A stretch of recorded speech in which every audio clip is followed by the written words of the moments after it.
Tura ng bakal ha. Bus na. Ay, sobrang na nga yan, oh. Ano baga? Ano mo ba yung... Yan. Nakakatik nila. Para yan ay nakakawit dyan sa... nakakawit dyan sa buhos dito sa... oh.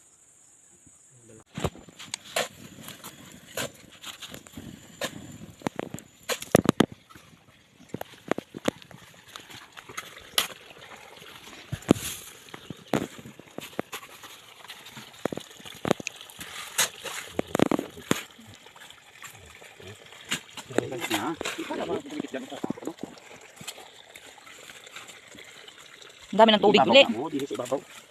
Yan. Ang dami.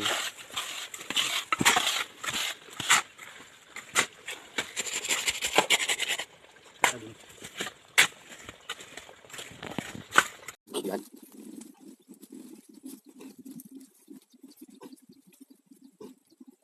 Asan kuliboy na yun? Mas maigit na tinig sa doon. Ang baba. Ay, malapit na yan eh. Siguro na doon malakas pa din ang tubig. Kaya lang wala tayong gusto ng rampang.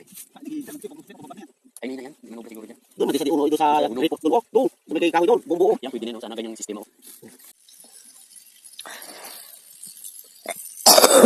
Hey. Yan ang tubig. Malapit na sa bahay sana. Kaya lang, hindi mo pakaahon. Dito malaki-laki kisa doong banda o sa taas-taas na yun. Yan oh.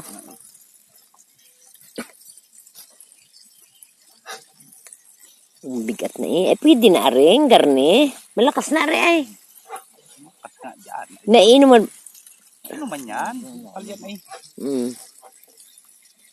Inainom na yun ay.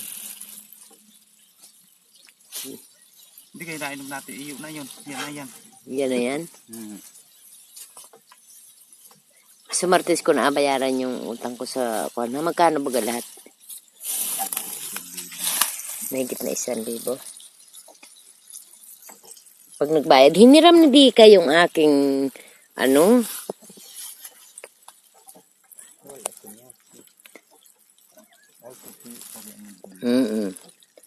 Nagbalik. Ang aming tubig ay dumpa. Nanggaling dun sa dulong-dulong yun. Yung dun sa yap. Kung ano yung nakikita mo doon pagaling.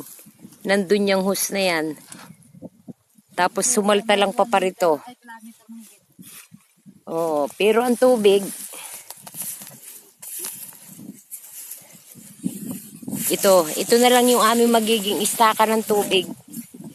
Yan oh. Pansamantala muna. Yan ay pansamantala lang. Pangsamantagal. Para kung sakaling magka-pira uli, ay di saka na uli. Ayan, puno ng ano, Pawilding ko yung mga tubig. Kahit ito pagodrado na ano. Ayan, ay galaw mo. May ilang metro ang... 1 kilometro mahigit. Bali, ang aming naaksaya dito ay hose ay 12 hose. Pira pa yung mga tubo. Yun ang pinanggalingan ng tubig doon sa dati. 1,200 meter na hose. Yan. Kaya yan, pansamantagal muna namin habang kami ay walang budget. Pag nagka-budget, saka pa baka sumalta na sa bahay. O, yan. Plastiko ang nilagay nyo dyan. Nainamiti, dumating din. Ayan. Hindi, ibig sabihin ay ito ang ano, ito ang...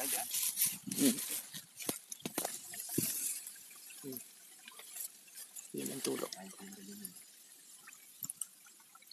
Salamat. At lumapit din sa bahay. Hindi lang umakyat ng bahay.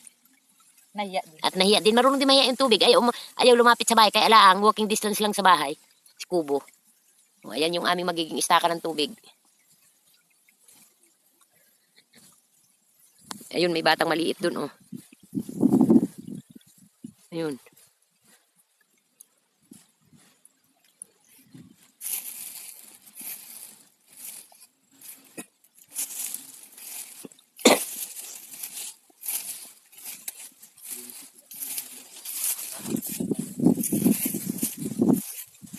Ayan, may dala-dala ng planggana.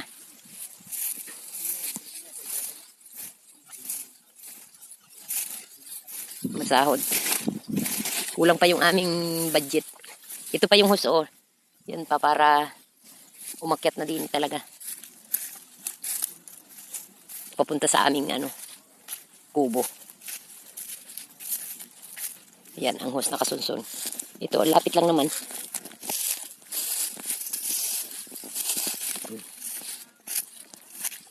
Ayun na yung kubo. Yun. Malapit na din. Hindi katulad doon sa dati naming inaigiban na medyo malayo. Ay, yun ay paahon pa. O, yun na yung kubo namin, oh. Yan, ganyan lang. Yan. Ay, wala na kaming budget, kaya